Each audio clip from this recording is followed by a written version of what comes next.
Voter को सब हम किस तरह का बदलाव आप देखते हैं? अगर मान लीजिए कि ऑर्डिनेंस लागू हो जाता है, 5% का रिजर्वेशन वो मिल जाता है, आपको लगता है कि बहुत आमूलचूल परिवर्तन आ जाएगा, बहुत बेहतरी हो जाएगी इस कम्युनिटी की? देखो, ये बेसिक कंसेप्ट क्या है कि तरक्की अगर बात की जाए, जाट क्यों आरक्षण मांग रहा है? जाट के पास जमीन थी, पशुपालन काम कर, 2 व्यवसाय जाट के पास थे।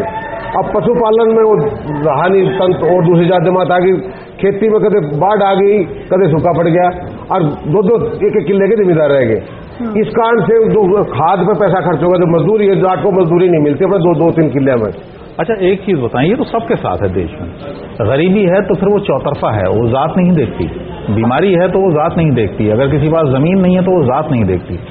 ये तो चौतरफा चीज है। तो ऐसे में इसलिए कहते हैं कि आर्थिक आधार क्यों ना बढ़े। सरकार अगर सरकार संवेदनशील है तो वो एससी की वोट लेने का जब तक आप जैसे नेता नहीं समझाएंगे तो कैसे चलेगा? आपके माध्यम से हम तो अपील कर रहे हैं ऑनलाइन। हम लोग आप बताइए, कोई भी, आपने कहा कि जाट इस वक्त नेताओं की कमी है, नेता विहीन ये आंदोलन है, लेकिन कोई भी नेता सामने नहीं आ रहा है समझाने के लिए। क्यों? वोट तक जाटता मान लीजिए आंदोलन जो भी थोड़ा बहुत चल रहा है, ये चल रहा है यूपी वालों के लीडरशिप में। हरियाणा का कोई भी बड़ा लीडर, जाटों का कोई बड़ा लीडर इसका समर्थन में अभी तक सामने नहीं आया।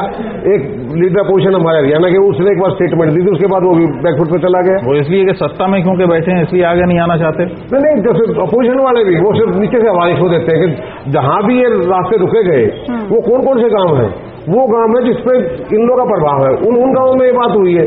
अब जो करीब यशपाल मलिक बता पानीपत में कराएंगे, न्यू कराएंगे, अब वो करेंगे, वो उनके पीछे हिसार में मरवा दिए, थोड़ा ही बड़े मरवा के चला जाएगा। इसमें हम तो कहेंगे इसमें हरियाणा बटन में कोई इस तरह के आदमी को सरकार को चाहिए, प्रशासन को चाहिए कि जो पीछे इन्होंने नाश करा जनता का, इनके खिलाफ मुकदमा गिरफ्तारी क्यों नहीं हुई? मुकदमा दर्ज जो 50 आदमी के खिलाफ, इन नेता जो कथित नेता है, इनके खिलाफ तो मुकदमा दर्ज आज तक नहीं हुआ। अच्छा, एक चीज और बताएं, जैसे आपने कहा कि यहाँ पर कोई नेता नहीं है और नेता विहीन है और उग्र हो जाएगा। जिस तरह का इसको सरकार का भी बहुत ज्यादा रुख ऐसा नहीं लग रहा है कि सरकार इसको दबाए या समझाए लोगों को, जिस तरह के लोग सड़कों पर हैं या रेलवे लाइनों पर बैठे हैं।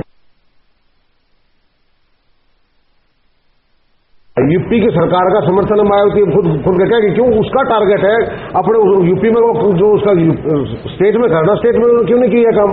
पिछली बार उसने खुद आश्वासन दिया है मायावती ने कि भाई हम इसको सेंटर को रिकमेंड कर दिया। क्यों वो पॉलिटिकल माइलेज खुद लेना चाह रहे और जाटों पर नजर रखते कि सिर्फ खड़ा है यूपी का इलेक्शन।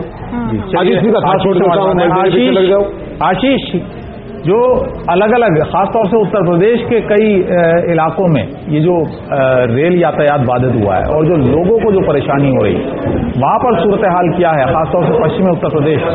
देखिए, लगभग 30 ट्रेन ऐसी थी जिनको रद्द कर दिया गया और 50 ट्रेनों का जो रूट था उसको डाइवर्ट किया गया।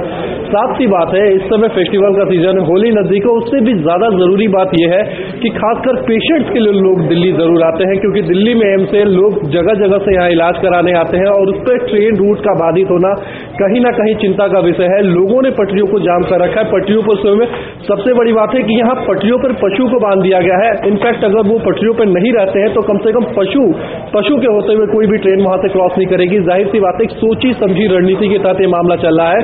ऐसे